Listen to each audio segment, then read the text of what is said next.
Looking ahead to tomorrow and groundbreaking for the new Wings of Liberty Museum up at Fort Campbell.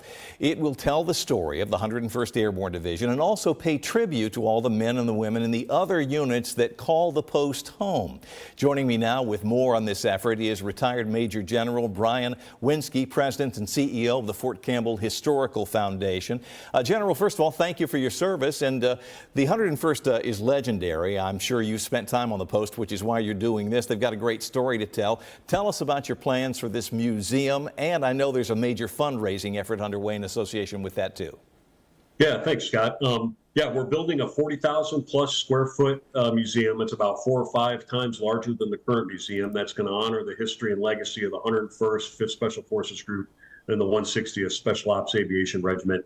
It's been a long time coming, but through the generosity of the state of Tennessee and the city of Clarksville and Montgomery County, we got some grants last year that bring us to where we are today, ready to break ground and start building this thing. That's going to be good. Now, General, I think everybody associates the 101st, the Screaming Eagles, with Fort Campbell. You mentioned one of the other high-profile tenant units, which make news, too. They're going to be a part of this museum. Tell me how many of those there are and how that's going to figure in. Yeah, it's the museum's really going to focus on the 101st, 5th Special Forces, and the 160th, as well as all the units that call Fort Campbell home. But those three in particular, they got an incredible history from, in the case of the 101st, World War II to present, in the case of 5th Group, Vietnam to present, in the case of the 160th, and since the early 80s. They're great units. The chapters of their history books are filled with chapters of valor, courageous actions, incredible operations, and we want to highlight that and educate, honor, and inspire all who visit the museum through the histories of these great units. You know, speaking of that, there's been a bunch of movies in the last 10 or 15 years, and the 101st has been featured prominently in them. And I've been to the Pratt Museum on post where some of that story is told. Will this museum replace that museum? It sure will. Most of what you see in Pratt Museum now is going to move over and be part of the exhibits and displays in the new museum. But the new museum is about 5 times bigger than Pratt.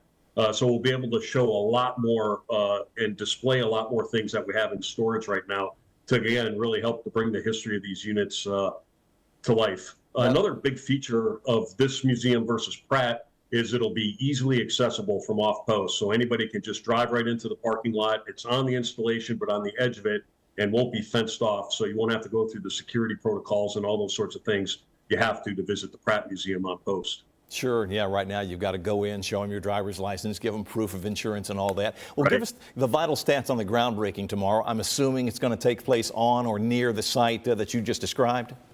It's going to take place right on the site. In fact, work has already begun, some pre-construction activities, erosion control, things like that. Work will begin immediately after the groundbreaking ceremony, and you're going to see it start to grow over the weeks and months ahead. To the point where this winter you'll see the physical outline of the structure up and erect and the inside work getting done at that point. That's going to be fun. Retired Major General Brian Winsky, President and CEO of the Fort Campbell Historical Foundation. Thank you very much for taking the time, and I know it's going to be great tomorrow. Thank you, Scott. Well, continuing coverage, like General Winsky just said, the Wings of Liberty Museum will be much more accessible for the public to visit than Fort Campbell's current Pratt Museum, and that's because it sits right here at the edge of Fort Campbell. No fences on the east side means that visitors can come right in without all the verification required at the current museum.